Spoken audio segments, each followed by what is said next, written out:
Be ready. Start.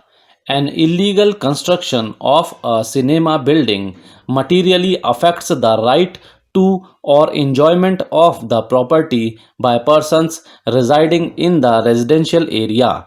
The municipal authorities owe a duty and obligation under the statute to see that the residential area is not spoilt by unauthorized construction.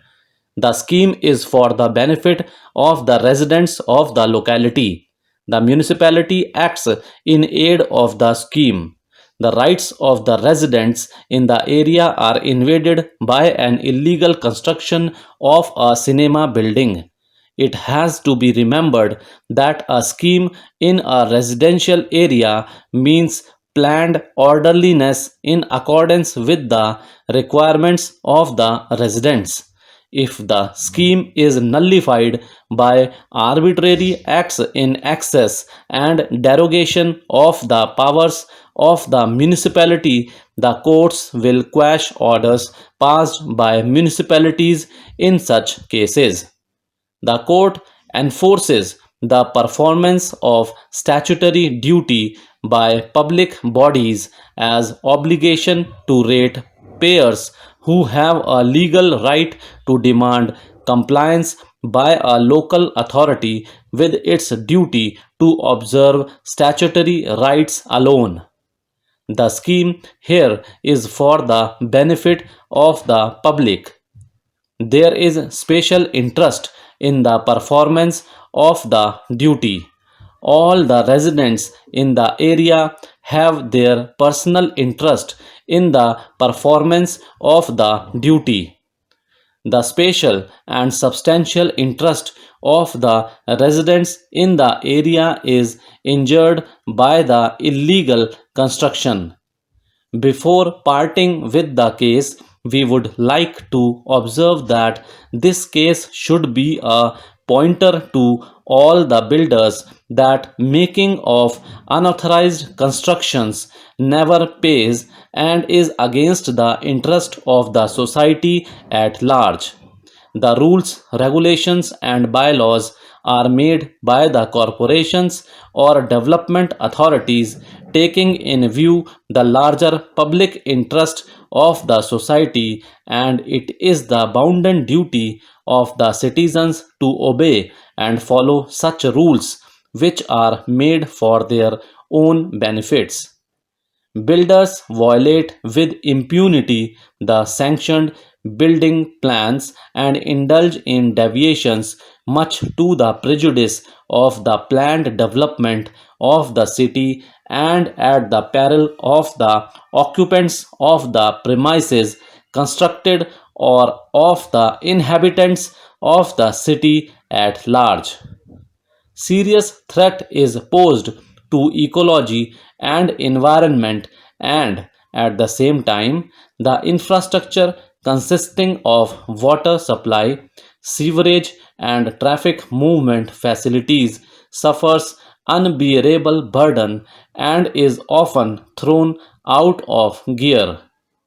Unwary purchasers in search of roof over their heads and purchasing flats stroke apartments from builders find themselves having fallen prey and become victims to the designs of unscrupulous builders.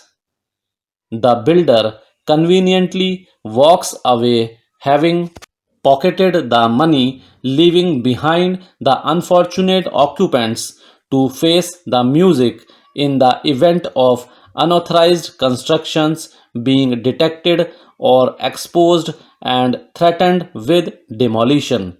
Though the local authorities have the staff consisting of engineers and inspectors whose duty is to keep a watch on building activities and to promptly stop the illegal constructions or deviations coming up, they often fail in discharging their duty.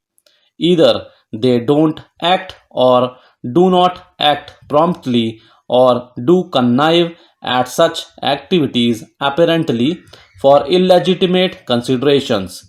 If such activities are to stop, some stringent actions are required to be taken by ruthlessly demolishing the illegal constructions and non compoundable deviations. The unwary purchasers, who shall be the sufferers, must be adequately compensated by the builder. The arms of the law must stretch to catch hold of such unscrupulous builders.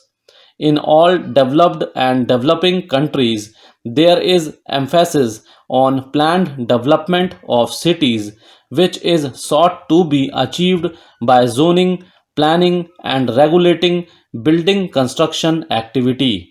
Such planning, though highly complex, is a matter based on scientific research, study, and experience, leading to rationalization of laws by way of legislative enactments and rules and regulations framed thereunder.